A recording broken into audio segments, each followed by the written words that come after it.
Good evening to all. Thank you for joining us. Our discussion today is going to be what is known as Machshirei, Ochel, Nefesh. And hopefully in about 50 minutes from now, we're going to be more familiar with this concept of Machshirei, Ochel, Nefesh. When it comes to our food preparations for Shabbos, we've been educated and we know that there are many types of labor that are prohibited, and therefore we prepare our food from before Shabbos. That is how the cholent became the go-to food, which is great for the Jewish mouth, not so good for the Jewish stomach at times. And that is what Shabbos is about. Yom Tov has a very, very different spirit. The spirit of Yom Tov is that we are told we must upgrade the food. In other words, while the essence of food preparation for Shabbos is the concept of mi shetarach be'erev Shabbat yochal b'Shabbat, he who toiled and prepared from before Shabbos will in turn enjoy the food on Shabbos. Yom Tov, on the other hand, is a little bit different. On Yom Tov, there's a focus on fresh food. You are supposed to enjoy the Yom Tov with ma'cholim that are trim, that are fresh, that are made specifically on that day to benefit from the highest quality of food. This is what we are told. However, at the same time, as the Torah wants us to prepare food on Shabbos, on Yom Tov, the Torah wants us to prepare fresh food on Yom Tov, the Torah does not want us to make it a day where we are involved in work that has nothing to do with the day. So therefore, we are given the general rule, and the general rule in the words of the Talmud is that when you look at the process of preparing bread, there are many stages, actually 11. Now, the earlier stages have to do with plowing the ground and placing the seeds in the ground, and then eventually harvesting it. And then you have to go ahead and thresh, and you have to go ahead and winnow, and you have to go ahead and remove pebbles, and you have to go ahead and mill. All those stages are prohibited on Yom Tov. What is permissible on Yom Tov when it comes to bread making? So in the words of the Talmud is melisha ve'elach, from kneading and on. In other words, kneading is permissible, so I could open my cupboard on Yom Tov, pull out my flour, add the water, begin the process of kneading, and make bread. There was a time that our son Hillel, when he was younger, his Yom Tov activity was to make warm pretzels. And he made excellent pretzels for Yom Tov afternoon, and that was the excitement. Not on Pesach, but on Shavuos and on Sukkot, that's what he would do. And that is fulfilling a mitzvah of Oneg Yom Tov, no question about it. Now, what's the logic that the Torah gives a green light to go ahead and add water to flour, which is 100% prohibited on Shabbos? Why is it that the Torah gives a green light for that on Yom Tov? On the other hand, to go ahead, if I have in my backyard an apple tree, and there's an apple there that's ready to be picked, and all I need to do is just pick that apple, that is prohibited on Yom Tov, just as it is prohibited on Shabbos. So what's the logic behind it? So the commentators, and this goes back to the early authorities, they note the following. Anything that is prepared in bulk is prohibited on Yom Tov, even if you are not doing it in bulk. In other words, since in general, when it comes to harvesting, it was done not just for one day, but for many days. And the Torah does not want you to spend the day of Yom Tov preparing food in bulk. So therefore, it is prohibited, even if you don't do it in in a mass production, even if all I am doing is walking into my backyard and picking the apple or the pear. On the other hand, kneading, there was no such thing as kneading bread or baking bread long term. There was no such thing in the past. You baked for the day. That is what the Torah tells you that should be done. So that is the general rule that applies to the laws of Yom Tov. Included, by the way, in those things that are needed for the day was actually shechting. There was a time that people would shecht on Yom Tov. You would go to the sheichet, you would shecht the chicken, and the cow perhaps not, even though that too would be technically permissible. And those are the general rules of Yom Tov.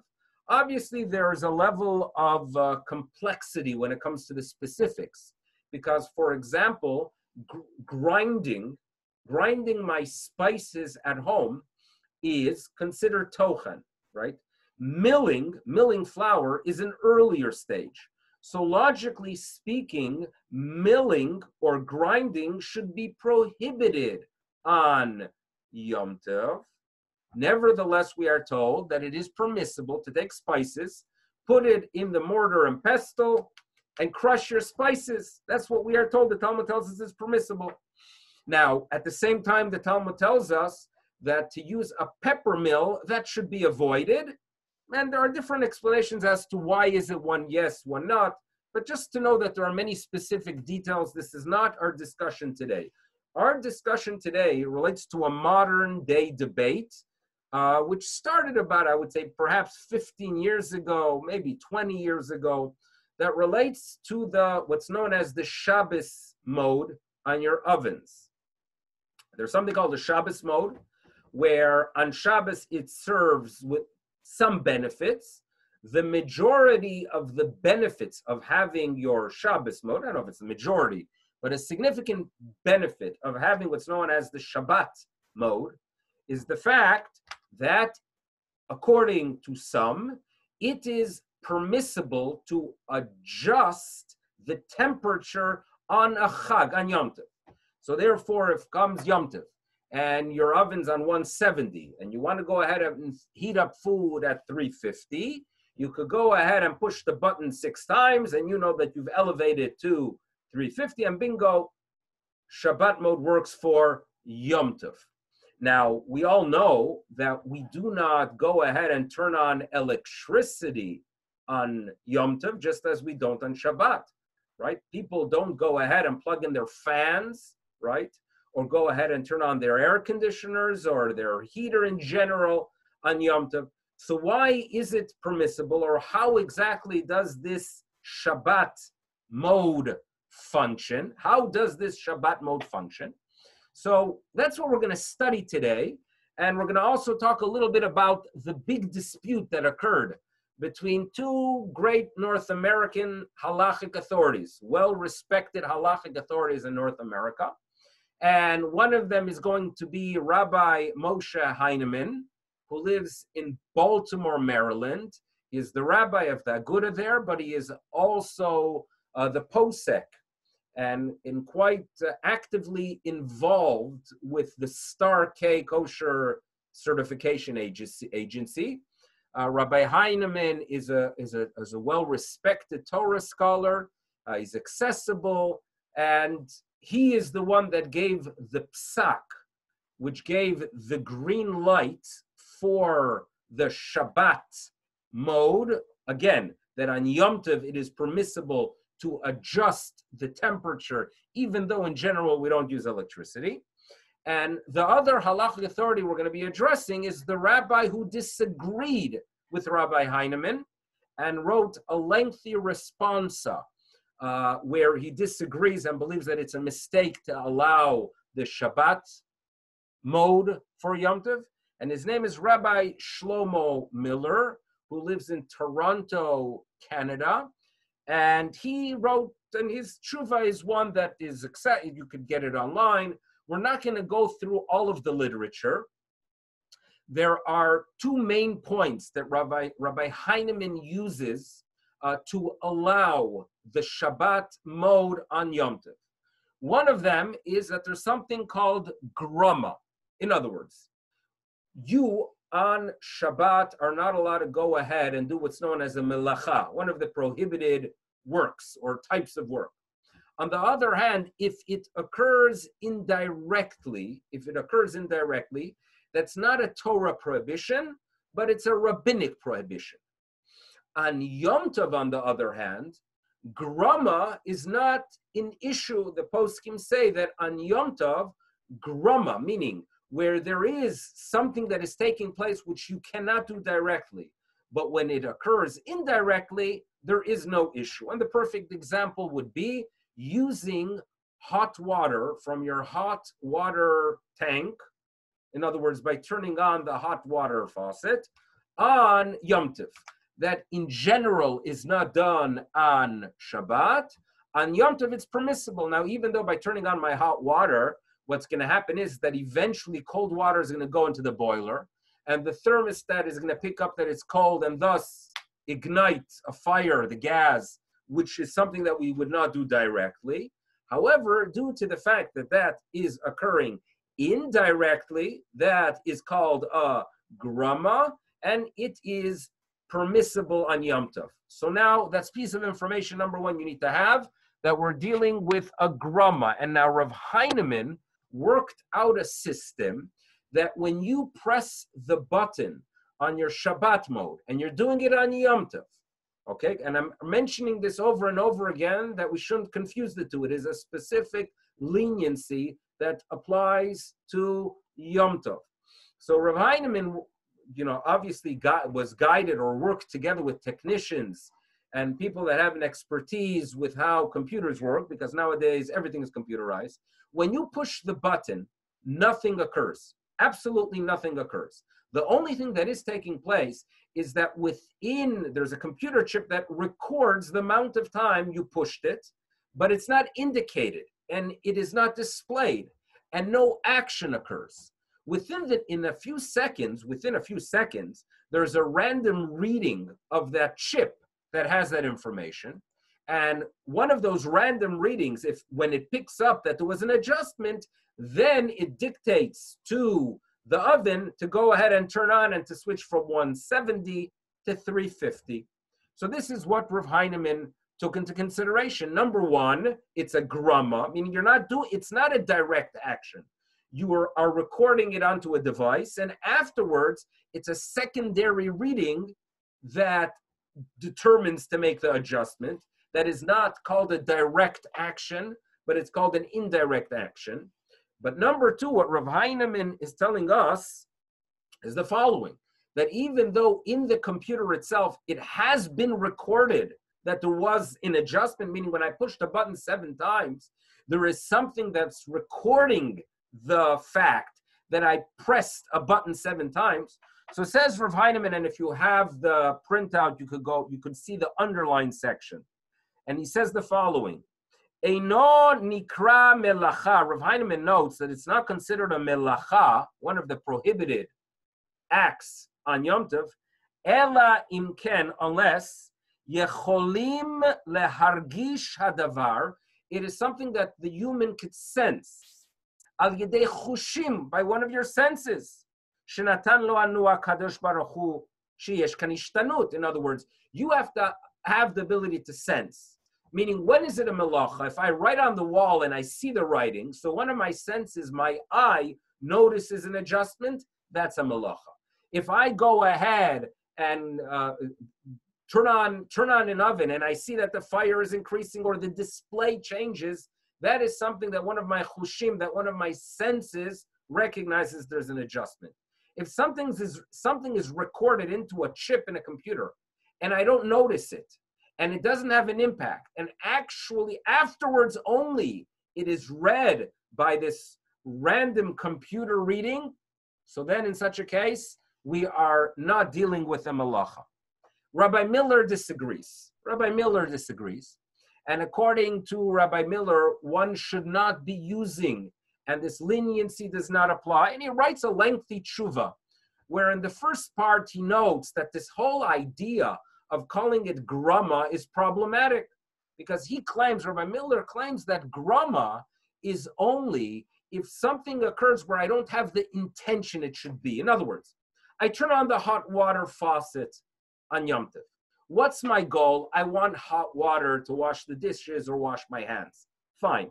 The fact that afterwards, it happens to be that by the hot water leaving the tank and cold water comes in, and it turns on the hot water, it turns on to heat the water, that's not my intention when I open the faucet. That's grama.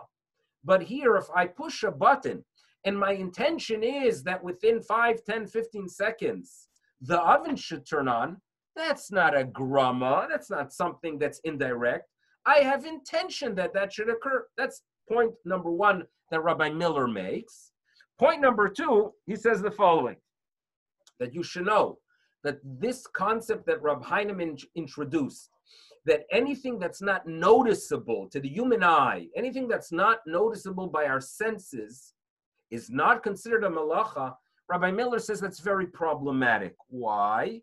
Because, and this is underlined in Rabbi Miller's words, Ledaati, according to my opinion, lefi svarat matir, according to this rabbi, he doesn't mention Rabbi Heinemann, but he does call him a rabbi. It's a respectful tshuva, right? But he notes that the problem is going to be that according to the svara, to the thinking of this rabbi who allowed this leniency, nuchal lavo heros gadol b'shmirat Shabbat. In other words, it could be a very big undoing of the laws of Shabbos. Because on Shabbos, a person who needs to write a paper for university and is stressed on Shabbos, so he's going to get a device, or on Yom Tov, he's going to get a device which is going to start recording but not make anything noticeable, because according to Rav Heinemann's thinking, anything that's not noticeable is not a malacha. So therefore, he's going to record on Shabbos on this device. It's not going to be noticeable, and I mean Yom Tov. And then afterwards, after Yom Tov, he's going to go ahead and print it up. So Rabbi Miller is concerned that this leniency is not just not true, but could be problematic because it could undo the sanctity of the Yom Tov. So this was a debate that became very well known in the Jewish world, as mentioned 15, 20 years ago. And I would say that many, many communities follow Rabbi Heinemann and are very comfortable with following Rabbi Heinemann. He is a Torah scholar, and his logic and his explanations are good. Others do believe that they should be following Rabbi Miller, and it's a machlokas that remains. I take the approach, elu ve'elu. In other words, since they both have a desire to figure out the proper way of practicing Judaism, these are the words of a living God, and everyone should continue with their practice and feel comfortable with stringency or leniency. What I would like to do is, what I'm going to share today is not so much to adjust halachic practices, but come up with another explanation to defend the usage of the Shabbos mode, right? That Rabbi Heinemann does not mention, and there's a good reason why he doesn't mention it, as we'll see soon. But nevertheless, I'm going to share it with you. So this is more for the study of Torah than for anything practical that we walk away with. Hopefully we had a little bit of practical information in the beginning, but now it's time to study real from the original sources, this concept. Now, we're going to, reference number one is a Mishnah. If you do have the printout, that's wonderful. If not, I'll read it and hopefully it will be clear enough. The Mishnah, it's in Talmud, Bavli, Megillah, and it's expanded upon in a Braita, Tanya. So the rabbis teach us, reference number 2. En ben Yom Tov l'Shabbat, there's nothing that differentiates between Yom Tov and Shabbat. They are the same, right? On Shabbat, we don't ride a car. We don't ride a car on Yom Tov, right? On Shabbat, we're not going to go ahead and write our thesis. We're not going to do it on Yom Tov. But where is there a difference? Ela Ochel Nefesh, food preparation, food for the soul. That is one area that is permissible on Yom Tov, and not just permissible, but appropriate to have good, fresh food. I've mentioned many times that historically, the halacha tells us that on Yom Tov, you're supposed to come to shul late and leave early. I've never been in a shul that works like that, but the idea is go home and prepare good, fresh food. That's what the day is about. Ochel Nefesh. Comes Rabbi Yehuda, and Rabbi Yehuda tells us that actually you should know that when the Torah allows you to do food preparation, it expands even to Machshirei Ochel Nefesh. That's the word of the day. Machshirei Ochel Nefesh. Rabbi Yehuda Matir, he allows even Machshirei. Now, what are Machshirei? So the word lahachshir is to prepare. Hachshara, you've heard of that. And therefore, what he is telling us is the following.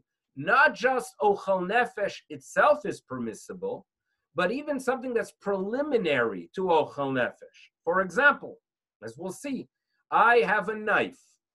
My knife needs a little bit of a sharpening. So sharpening the knife in some circumstances, Rabbi Yehuda will tell you that's fine. Why is that fine? I need a knife to cut the potatoes, correct? If I don't cut the potatoes, they're not going to bake well. I don't like my potatoes baked in the oven. I like them cut up and then, put into the oven. So I need a knife. If my knife is not functioning and I go ahead and sharpen the knife a little bit, that is a Machshirei Ochel Nefesh. That is permissible, Rav Yehuda says. Rav Yehuda tells us when the Torah wants you to have fresh food, it relates even to those preliminary steps. In Talmudic times, there was a lot of focus on the spit, where you would go ahead and put your raw pieces of meat. If the spit was bent, right, and I wasn't able to put it on the grill, to unbend it, to straighten it, that would be called Machshirei Ochel Nefesh. So therefore, Rabbi Yehuda Matir, Af Machshirei Ochel Nefesh. However, you know what he prohibits? He prohibits Mכשיrין that you could have done before Yom Tov. In other words, if I have a knife and my knife wasn't sharp before Yom Tov, and I decided I'll do it on Yom Tov, that cannot be. Meaning even Rav Yehuda agrees that what preliminary stages are permissible, those that it was not possible to do them before Yom Tov. Machširin, in next line, אפשר לעשותן מערב Yom Tov. Specifically those preliminary stages that couldn't have been done from before Yom Tov. Now there's a major halachic difference between Rabbi Yehuda and the rabbis, where the rabbis tell you no way fixing a spit, no way sharpening your knife, unacceptable. And according to the rabbis in Talmudic times, if let's say there was too much soot on the bottom of the oven and you needed to push it aside, right? You needed to push it aside, and that would be smoothing the surface of the oven. The rabbis say, don't fix it. That's not Ochel Nefesh, that's Machshirei Ochel Nefesh. Rabbi Yehuda would say that is permissible. Fine. Now comes the question, who do we follow halachically? Do we follow Rabbi Yehuda, or do we follow the rabbis? And this is extremely difficult to understand because there are hints and indications both ways in the Talmud. And due to the fact that there's a level of lack of clarity, even the poskim are not 100% sure and there's a dispute. But the Talmud does share with us a story, and this does become the halacha. Listen to the following story in reference number 3. I even have it in English here. So the story is Rav Nechemia Brei de Rav Yosef. So it's Rav Nechemia shares with us the following story. Among Torah leaders, there's a lot to learn from observing a Torah scholar. When you observe those that have scholarship and knowledge, you could learn from their practices. So Rav Nechemia was observing Rava, the great Rava, one of the great Talmudic authorities in the 4th century. So Rav Nechemia shares with us that I was once standing before Rava, Haveka'amina, I was standing in front of Rava. And now it seems like that Rava was working in the kitchen on Yom Tov. Vehave kama'aver lesakina apuma de dikula. And he had a knife, and he was running with his knife over the rim of a basket. Okay? So you have a knife, and you're running it over the rim of the basket. Now, it appears that there are 2 reasons why a person would run his knife on the rim of a basket. One would be for sharpening, The other one would be just to remove some fat before they had sponges. Okay? So the disciple Nehemiah decides to ask Rava, why are you doing it? And now the answer that Rava gives is going to be extremely significant to determine if we follow Rabbi Yehuda or not.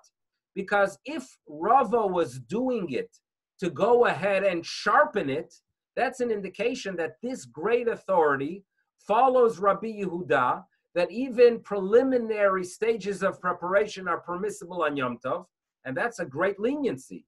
If, on the other hand, his action was only there to remove some fat, so there's nothing gained for us halachically. So Rav Nehemiah sees this as an opportunity to gain some clarity. Va'amrile, so Rav Nehemiah asks his master, Master, why are you doing this? Lechadode ka'aved mar, is the master doing it for sharpening?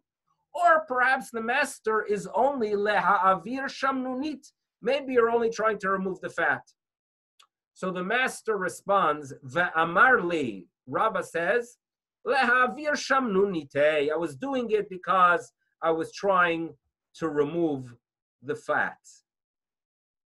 Okay, that's disappointing, because it appears from his response that he's following the rabbis, and we are not allowed to do machshirin. Nevertheless, Rabbi Nehemiah shares the following. V'chaziti ledaite, when I observed him carefully, I perceived that his intentions were actually to do what? Delechade de kavid. Meaning, even though he said to me, I'm removing fat, I looked carefully, and I saw that he was actually sharpening it. So now comes the question, if the master was sharpening it, why couldn't he be honest? Why couldn't he share this information with the student?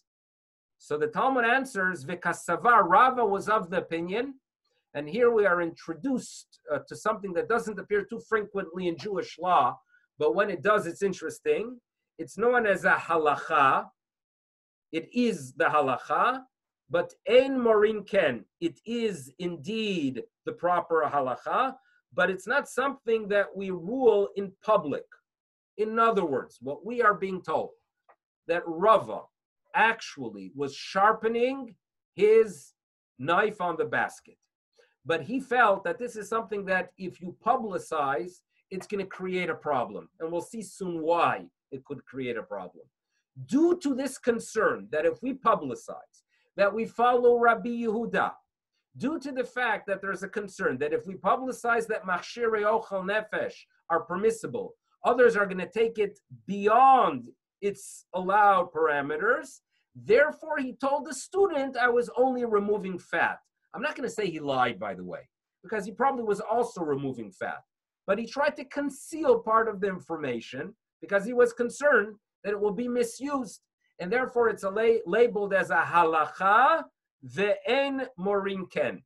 Now, what would be exactly the concern that we have here? What exactly is the concern? So now what we're going to learn is the following.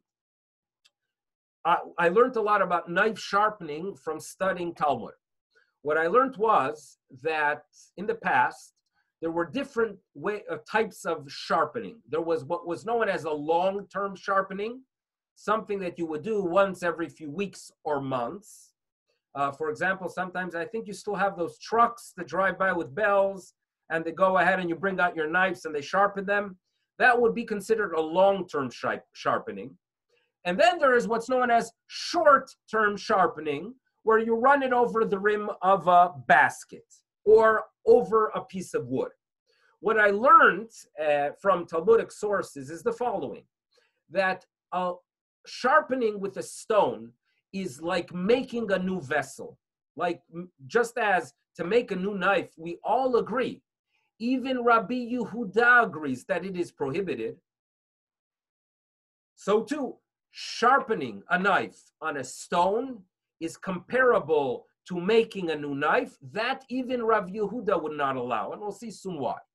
On the other hand, if I run my knife over the rim of a basket over a piece of wood, that's considered a short-term fix. That short-term fix, Rabbi Yehuda says it's fine. That short-term fix Rava was doing. Nevertheless, he tried to conceal it from this disciple because he felt that if someone who is not extremely knowledgeable sees that you are sharpening, he might go ahead, and if he sees you sharpening the knife over the wicker basket, he might in turn go ahead and start sharpening it on a stone, which is prohibited even according to Rabbi Yehuda. So this is what we're going to learn now in halacha. So this appears in Shulchan Aruch, okay, the source of all our practices. And we are told, reference number 4, Ein mashchizin et hasakin b'mashchezet shela. It is prohibited according to everyone to sharpen a knife on a stone. When I learned shchita many years ago in Chile, so we had 2 stones that I had for my little chicken knife, and I learned how to sharpen with both stones. So even though the shocha does it quite often because you have to have it extremely sharp, but such stones are comparable to making a new knife, and that everyone agrees that it is prohibited. Ein mashchizin et hasakin b'mashchezet shela, no question. What is permissible according to Rabbi Yehuda, who allows preliminary preparations? Aval, you know what is permissible? Mechadeda, lechaded, you could sharpen it. Al gabei ha'etz, on a piece of wood, or cheres, or on a piece of clay, or even on just a regular stone, if it's not a designated sharpening stone. But then Shulchan Aruch continues, based on this story with Nehemiah and Rava, ve'ein morim davar ze l'rabim. Don't teach this in public, okay? Don't teach, so don't tell anyone, okay? Why? Kidei shelo yavo lechadeda b'mashchezet. The concern is that if you're going to tell people it's fine, someone's going to make a mistake. If you allow people to have a short-term fix, they might create or might go ahead with a long-term fix. Now, what's the logic with the long-term fix being a problem, the short-term fix not being a problem? So in reference 4, I'm going to share with you what the Gaon of Vilna explains. Okay, the greatest of authorities over the past 700 years, there's an agreement, is the Gaon of Vilna, and he notes the following, that you should know, B'mashchezet shel even, when it comes to a designated stone that is made for sharpening knives, modeh Rabbi Yehuda. Rabbi Yehuda agrees that that should not be done. Why? Shehu oseh kli, because you are not fixing something that's in existence, but you are making a new vessel. Okay? De'asiyat kli, because the making of a vessel, modeh Rabbi Yehuda de'asur. Even Rabbi Yehuda agrees that that's prohibited. Why? Vatam. And the reason behind it is, de'af be'ochel nefesh atzmo. Even if you look at actual food preparation, like for example, cooking my potato or making my bread. Melacha hana'aseh lizman merubeh, anything that is done in a bulk preparation, or anything that is done with a desire that it should be there for long term, like harvesting, like milling, anything that is there as a preparation that is not in most cases just for the day, but long term, asur is prohibited. So therefore, notes the Gaon of Vilna, just as when it comes to actual food preparation, you only do things that are for the day, so too when it comes to the preliminary preparation, you can fix your knife, a fixing that is for the day, a fixing that is there, that is done for long term, that is comparable to making a vessel, and that is prohibited. The kol sheken, so how much more so, b'mכשיrin, the kol she'oseh kli, anyone that makes a vessel, when you sharpen a knife on a designated stone and it only needs it once every 4 weeks, that's for many days. Okay? So here we go. We've introduced this idea of yes, following Rav Yehuda, but no, not sharing this in public due to such a concern. Now, the next section of Shulchan Aruch is going to clarify one more piece of information. And it's talking about the spit. Okay, you have a spit. You want to go ahead and roast your few cubes of chicken or meat, and it's bended. It's not usable. So Shulchan Aruch reference number 5 tells us that if you have a shiput, shenirtzaf, they got bended. So we are told, afal pi shehu yachol lefshoto biyado, even if you have the ability to fix it, en metakninato, don't fix it on Yom Tov. For whatever reason, the Rabbi Yosef Karo, the Shulchan Aruch, does not give a green light. What you need to focus on now is the Haggah. Haggah is Ramoshe Isserlis. We've talked in the past that as Shulchan Aruch was published and printed and made its way into European communities in the 1560s, the great Ramoshe Isserlis of Krakow realized that this is a text that will become popular, and it was important for him to share the Ashkenazi practices and the way he viewed the law. So therefore, he wrote his Haggaot, his notes on Shulchan Aruch. And since then, since year 1565, this is how we study Shulchan Aruch. So the Haggah, the word Haggah that's underlined, is the words of the Ramah. So all Ashkenazim tune in. The Ramah tells us, when is it a problem to fix your spit?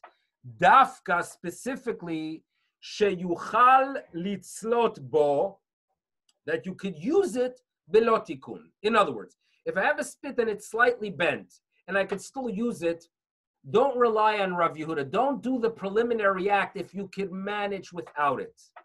Aval, however, im eino yachol litzlot bo kach. If it is not possible, I have a spit, it's completely bent, and I can't roast my meat. And if I don't roast my meat, I'm not going to have meat for Yom Tov. And you know, that is a major problem, even Shavuos, because after the cheesecake, I do want some meat. So we are told, if it is not possible to roast, v'nishbar b'Yom Tov, and in other words, and it became damaged on Yom Tov, so you did not have the opportunity to fix it from before Yom Tov, mutar letakno. It is permissible. Green light. However, ein morin ken lerabim. Again, I cannot publicize it. Why can I not publicize it? Because if I tell people it's fine, they're going to start fixing it even when they had the option of doing it before Yom Tov. If I tell the masses, and we have to make it clear, the masses of 1700 years ago did not have the option of going to a bookshelf and looking at a halacha. The masses of 1700 years ago would not go to the internet to find halacha. Today we have access to knowledge. And all of their practices were based on what they saw. And therefore, that we can understand that the rabbis were sensitive with a specific practice that could be misunderstood or applied or it shouldn't. The rabbis were sensitive. And I have no problem with the rabbis having this attitude of halacha vein marinken. I feel that in this generation, we could be a little bit more trustworthy because people have the ability to open a Mishnah Brura or to go online and look at the halacha. We have a lot of books on our shelves. So therefore, the times have changed. Nevertheless, we're going to read what Ramah tells us. You should know. It's permissible to fix it on Yom Tov. However, don't share this l'rabim. Shelo yavo letaken. The concern is that they're might go out and fix. Gam ken benishbar me'erev Yom Tov. If you're going to tell the masses you could fix it, they're going to start fixing it even in a situation where they had the ability to do so from before Yom Tov. And then comes the Ramah, and this is key here. Vehu adin, the halacha is the same.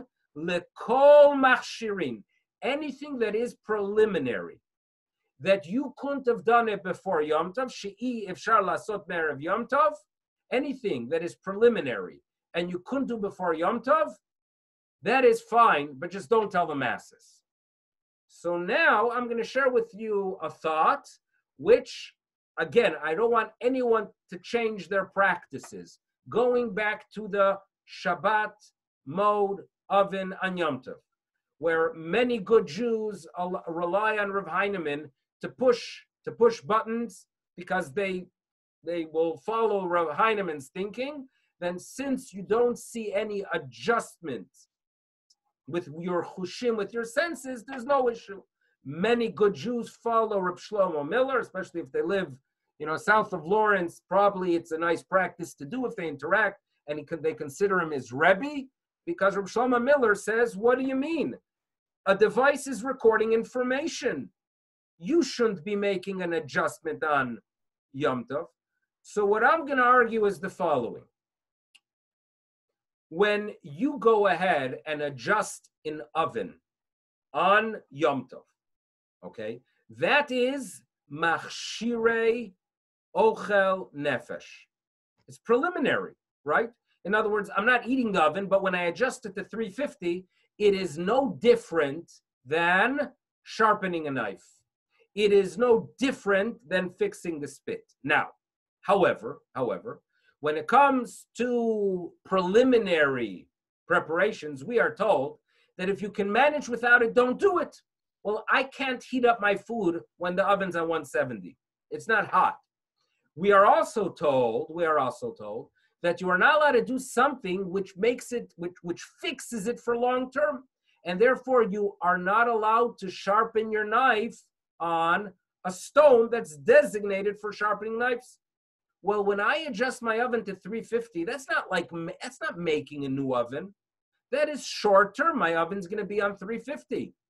So therefore, an oven and the adjustment that I do on the button is a Machshirei Ochel Nefesh. Now, in no way do I want anyone walking away saying it is permissible in all cases to go ahead and operate an electronic oven where you see the display changing. That's not what I'm trying to say. What I am trying to say is that those of us who follow Rav Heinemann have another reason to support the practice, that it is Machshirei Ochel Nefesh, okay? Granted, it could be a problem putting it back to 170, but at least the putting it to 350, I am arguing that according to the Ramah, it is a Machshirei Ochel Nefesh. Now, someone's going to say to me, come on, Rabbi, how on earth can you go ahead and share this in public when you just were read in the Talmud that even Talmudic scholars were not told by their teachers? So what kind of chutzpah do I have to go ahead and share it in public? So number one, when the rabbi said en morin ken, that you don't teach it to the masses, that's halacha l'maaseh. We're just studying Torah. Okay, this is just the study of Torah because no one is going to change their practice. Number two, I'm going to rely on a brilliant statement of the Gaon of Vilna. An incredible statement of the Gaon of Vilna. The Gaon of Vilna notes, when the Talmud tells us halacha, that yes, you could follow Rabbi Yehuda, and preliminary stages of preparation are fine, but in morin ken. The rabbis don't share that when it comes to a spit or to an oven. They specifically share that information when it's talking about a knife. So therefore, reference number 6 says the Gaon of Vilna, you should know, that en morin ken, in other words, yes, there is such a concept, that if you are going to allow people to sharpen their knife on wicker baskets and on pieces of clay or on a piece of wood, they might go ahead and do it on a mashchezet shel even. So yes, ein morin ken, it is true. Kedei shelo yaaseh b'mashchezet shel even, it is true. But, notes the Vilna Gaon, when it comes to other machshirei ochel nefesh, when it comes to the spit or the oven, then you could tell people. In other words, the Vilna Gaon says the following. When is there a concern that people might get confused? That's only when it comes to knife sharpening. Because knife sharpening, you do it on a piece of clay, you do it on the wicker basket, fine. You do it on a stone, it's a problem. And people might not realize there's a difference. And if I see a great rabbi going ahead and sharpening it on the wicker basket, I, as a student, might make the mistake and sharpen it on its designated stone. So the halacha that you're not allowed to tell the public about it, according to the Gaon of Vilna, applies only to a knife. When it comes to the spit, or when it comes to the oven, since there's no such thing as confusion, in other words, if I would tell a person that it's permissible to press the button, no one's going to get confused and start building an oven or we'll go ahead and start installing a new electronic computer chip into the oven, people will not confuse the two because they are very different. Since there's no concern of confusion when it comes to the spit or to the adjusting of the temperature of the oven, the Gaon of Vilna tells us that is halacha and morin ken, and you could go ahead and even teach others. That's what the Gaon of Vilna believes. So if I combine the Gaon of Vilna together with the Ramah, that when it comes to all Machshirei Ochel Nefesh, anything that I couldn't do before Yom Tov, you could go ahead and do on Yom Tov. I have another way of defending the practice of many of relying on the Shabbat mode, even if you don't feel comfortable that something is being recorded. And even if you think the way a great mind of Shlomo Miller thinks that, how can I go ahead and allow something to record information on a Yom Tov? Worry not, it's Machshirei Ochel Nefesh. So the bottom line is, I am not here today to change things. What I do want to do, what we were able to achieve is study and discuss a little bit about this very interesting debate. And it's an opportunity to review the laws of Yom Tov, what is permissible, what's not, and to have an appreciation that there's a lot of wisdom in how we've been practicing our Judaism. It's always a little bit of history and a little bit of sociology and a little bit of dealing with modernity, because this is what it's all about, a modern adjustment that occurs and trying to figure out how to deal with it. We got to give a lot of credit to Rav Heinemann, right?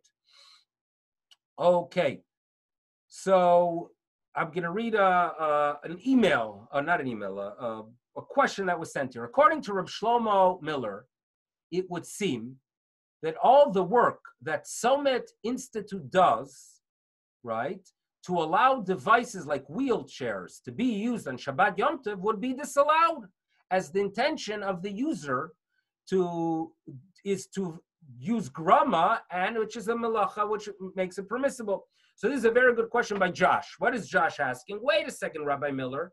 Are you telling me that all those grama equipment are not really allowed if you are giving a thumbs down to all grama? Answer is yes. Rabbi Miller is going to say that most probably. And therefore, halachically, the psak is not like Rabbi Miller.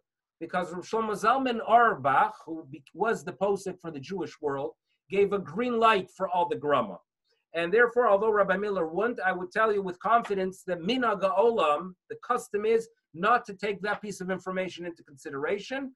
And all those grama, when it comes to wheelchairs and the many things that are used in Israel, they have even the grama phone, they call it.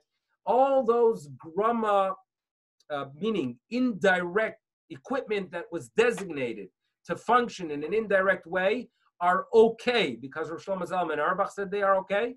And therefore, when I really dealt with Rabbi Miller, I focused specifically on what I consider the better points. The better point is, how can you go ahead and claim that it's not a malacha when it's being recorded? I focused on the second point because I believe the second point is a stronger point. And therefore, I was defending the practice of many of us to rely on it, even if we believe that Rabbi Miller does have a little bit of a point there. But that was a very, very good question by Liz and Josh. Thank you so much. I'm going to open up to all questions by unmuting. So first, we're going to end the recording. So thank you for listening.